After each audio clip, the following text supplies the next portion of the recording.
So one question I'm often asked, and indeed one question I ask myself these days is, can herbs play a role in healthy aging?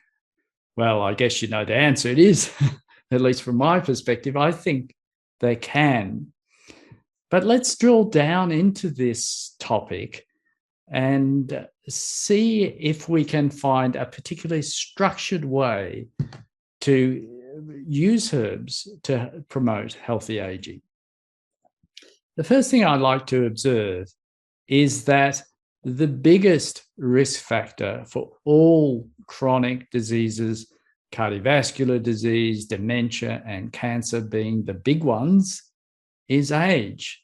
And you see it with these graphs that have been pulled from various countries. So if you look at England cardiovascular disease rates in both men and women, as you can see, there's an absolutely exponential rise once a person gets above 60 in incidence of the disease.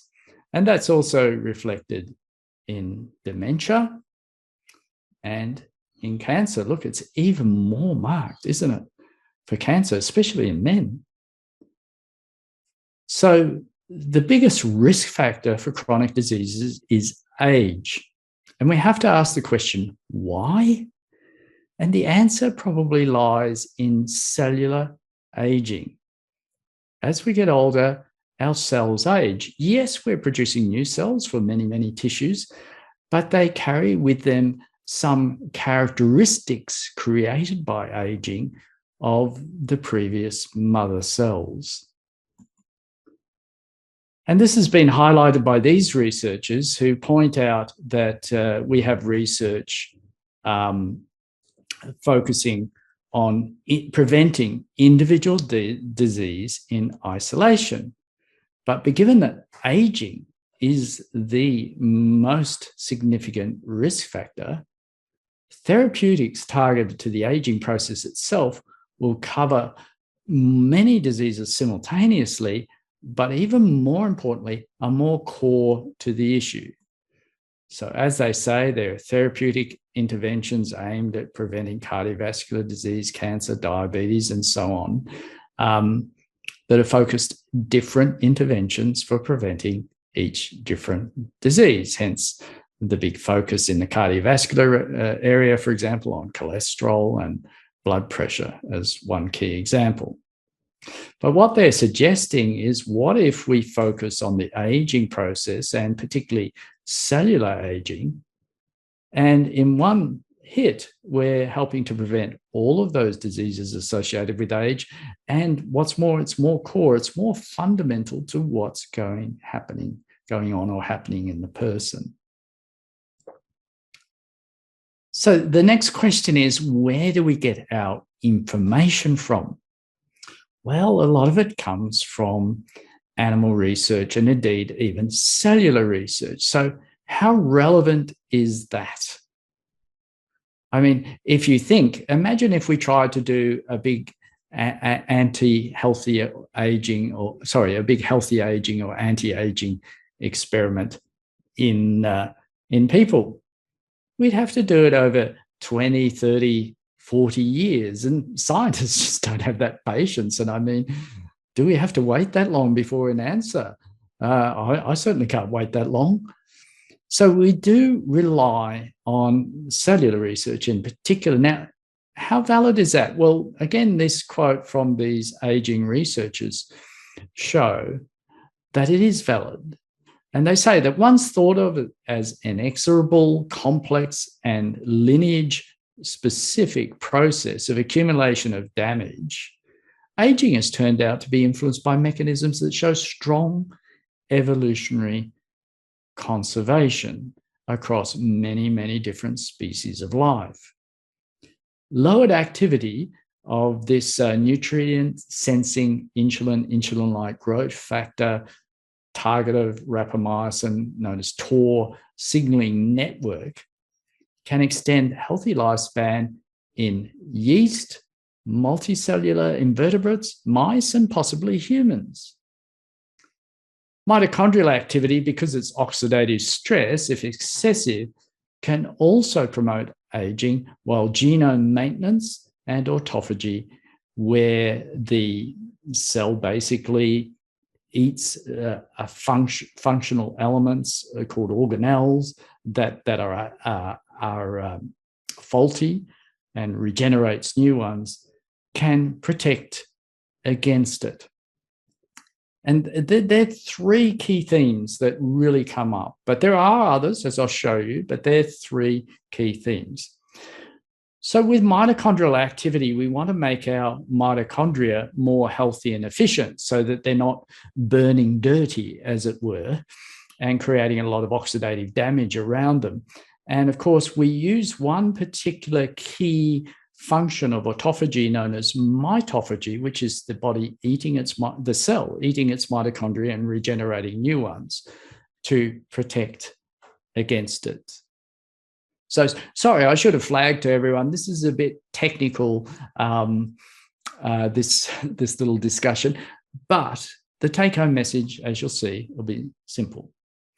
Now, another thing we need to consider with healthy aging is this concept of hormesis. And also, I'll have another posting this month on adaptogens and tonics that also draws on this concept of hormesis. And it basically describes the beneficial effects of mild stress. So having no stress is not good for you as a living organism. Examples are many. Moderate exercise promotes excellent health, where if you overdo it, it can be damaging. And there are countless examples that have been shown in various experimental models. So why is mild stress beneficial? Well, what happens is once rallied, the defense molecules that are produced with mild stress not only deal with that, but they also increase resistance to other more significant threats, even repairing any damage. So your body is put on a better resistive alert to anything that might damage your cells. There's been a lot of research about how calorie restriction across, and in multiple studies, again, from yeast to mice to now some research even in humans, about how that benefits healthy aging. And it's described as hormetic. In other words, generates hormesis, the beneficial effects of mild stress. But so are many plant chemicals. They're inherently hormetic. And there are various theories as to why the secondary phytochemicals, the phytonutrients that plants produce, have this sort of hormetic activity. And it's based on a whole concept of the ecosphere. And if you want to read about it, Professor David Sinclair, an aging expert, some of his earlier writing, he talks about the inherent hormetic effects of phytonutrients, but I'm not going to go into that now. So as mentioned, CR, calorie restriction, is considered to be hormetic, and it hits all of the right cellular targets. So I'll discuss some of these targets further along the track. But if we look at it, it cuts back the growth signals that might lead to enhanced cancer risk among your cells. And the red means reduce, therefore proliferation. It cuts back this NF-kappa B and lowers inflammation. It increases AMPK and sirtuins, then that helps you have healthy mitochondria. It also influences FOXO, forkhead box-O, and that helps with autophagy. And it stimulates the NRF2 pathway, which gives you cellular antioxidant activity by stimulating the antioxidant enzymes. And stimulating the NRF2 pathway also helps with mitochondrial physiology. So just eating less calories than what you need, and that also involves losing some weight, but not too much, leads to health span longevity. And that's a really good way to put it, healthy aging or health span longevity. So you see you're hitting many of the right cellular targets just by calorie restriction, and it's hormetic as a result. It influences these cellular factors and is hormetic, but also so are plant chemicals, so are phytochemicals. Had that arrow there just to highlight where it all begins. So if we look at cellular aging, there are other issues going on as well, as those described in the previous slide regarding calorie restriction. And as you can see, there's 2, 4, 6, 8, 9. I'm just checking. I thought there were 9. There are 9 hallmarks of cellular aging. And some of these relate to your genetic material. So if you look around here, the first 3 relate to your genetic material. And genomic instability is considered to be a big factor. A lot of people are focused on telomeres, but you get everything right, the telomeres will be okay as well. And then there are also epigenetic alterations as well. But core here is genomic instability. And then there's a loss of proteostasis. Now, I'd like to say more about what herbs can do for this one, but we still need more research on this topic. But there are factors that help keep the health of your cellular proteins, which are called heat shock proteins. And there's some suggestion that some of the adaptogens might help there, but we still need more information. So deregulated nutrient sensing, that's the mTOR issue, and insulin-like growth factor, mitochondrial dysfunction, cellular senescence. Well, if you get autophagy going and indeed programmed cell death, apoptosis, you can cover that one.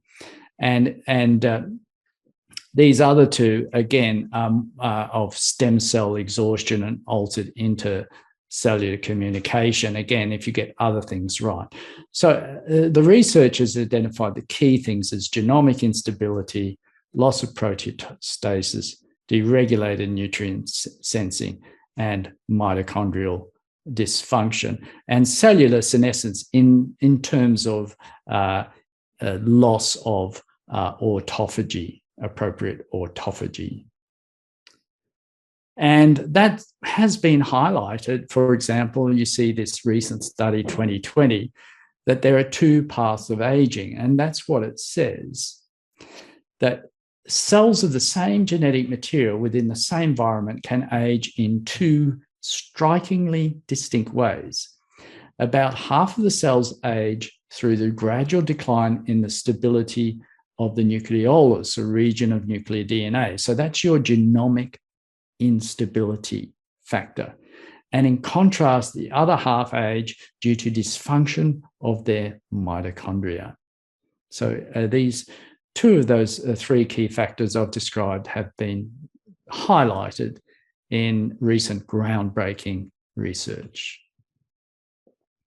So if we look at healthy cellular aging, I believe there are 5 pillars. We need optimal mitochondrial function and energy regulation, and key cellular targets involved in that are AMPK and mTOR.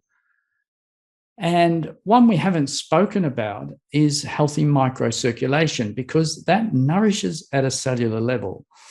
And I have patients who come in and they look older beyond their years. And every time I check by looking at their feet, for example, it's clear they have issues with nourishment of the periphery of their body due to poor microcirculation. We need to boost biosynthetic and repair machinery, and that relates to that concept of proteostasis, which is also an important factor, but especially we need to continually repair our mitochondria, because they are the powerhouses of the cell. So it's a hostile environment that mitochondria create for themselves in the nearby cellular fluids to generate energy. They create this hostile environment, so we need to support that. So methylation, well, supporting methylation is more a nutritional thing, but it's certainly worth doing, and you do that with folate and B12, for example. we need to protect cells, and there are various pathways involved, and I've already mentioned NRF2, sirtuins, and the heat shock proteins. And we need to protect against cellular inflammation. So this is one aspect of the pathways we can exploit with herbs. And as you see, calorie restriction, exercise, polyphenols, they stimulate SIRT1 and AMPK. You see the box there. And that leads to a number of beneficial things. Firstly, mTORC1 is inhibited, so you get better regulation of nutrient sensing and responses, but also you boost mitophagy and you boost mitochondrial number and function. So you get very favorable effects on your cellular mitochondria. Also, NRF2 feeds in and it stimulates this factor called PGC1 alpha, which also benefits your mitochondrial number and function. And what are the polyphenols that are involved? Well, berberine, resveratrol, and curcumin are the key ones. And obviously, they're found in herbs, in plants. So a little bit more on this concept of cellular inflammation before I finish off by giving you what you want to hear, which is a list of the key herbs. It's an important additional target to address, as mentioned, for optimized cellular inflammation, because chronic, non-resolving, low-level inflammation feeds all chronic diseases. And aging itself can be accompanied by a low-grade chronic upregulation of pro-inflammatory responses at a cellular level. And that's led to Franceschi and other workers to coining this term inflammaging to describe this widely accepted paradigm. So when healthy aging is impaired, you get a different type of aging, which is inflammation, where you get aging and inflammation feeding back on each other in a vicious loop. So I've mentioned a number of key cellular targets. This one is for the nerds out there. Krebs cycle, mitochondrial dynamics, methylation cycle. Those first two also, you can use nutrients, especially B vitamins for those. mTOR, I've discussed that, AMPK, sirtuins, especially SIRT1, NRF2, and downregulating pro-inflammatory signals and responses. So what are the key herbs then, and why, given that I've outlined these targets? So this is for a clinical healthy aging protocol. Korean ginseng. It's adaptogen. It's proven to reduce cancer and multiple cancers. Good epidemiological studies show that. And what does it do? Among the things we know is it supports microcirculation, targets NRF2, and in general provides mito support, mito being mitochondria. Ginkgo, again, NRF2, mitochondria, microcirculation. And another key factor for ginkgo that makes it quite important is studies have shown it boosts the stability of your genome. Remember that big study that I mentioned before where half cells age by mitochondrial issues and the other half age due to genomic instability. Ginkgo is also a decent anti-inflammatory, as for inflammaging. Well, turmeric and especially curcumin, in its bioavailable forms, well, you name it, it does it. It's amazing how many targets it hits, curcumin. But in particular, it's anti-inflammatory and hence is going to target that inflammaging problem. Green tea, again, has been shown to improve genomic stability, targets NRF2, is good for microcirculation, and of course there are abundant studies linking its intake to reduced cancer risk. And we need the resveratrol, and you can get that from the herb Fallopian. It was previously called Polygonum cuspidatum, but now it's called Fallopian. And that particularly targets SIRT1, but additionally NRF2 and AMPK. And the herb philodendron can provide you with berberine, which targets AMPK.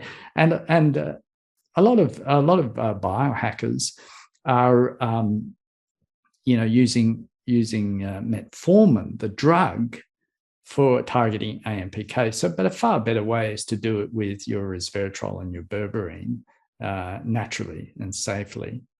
And then garlic, microcirculation, NRF2, shown to lower cancers, and probably many other benefits of garlic as well. So you see I've highlighted in yellow the letter G. And many decades ago, I gave a presentation on the 4 Gs of healthy aging, being ginseng, ginkgo, green tea, and garlic. And I have to say, all the subsequent research has really only strengthened their position in this regard.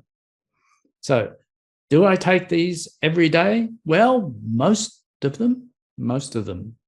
And do I take these throughout the year? Yes, all of them.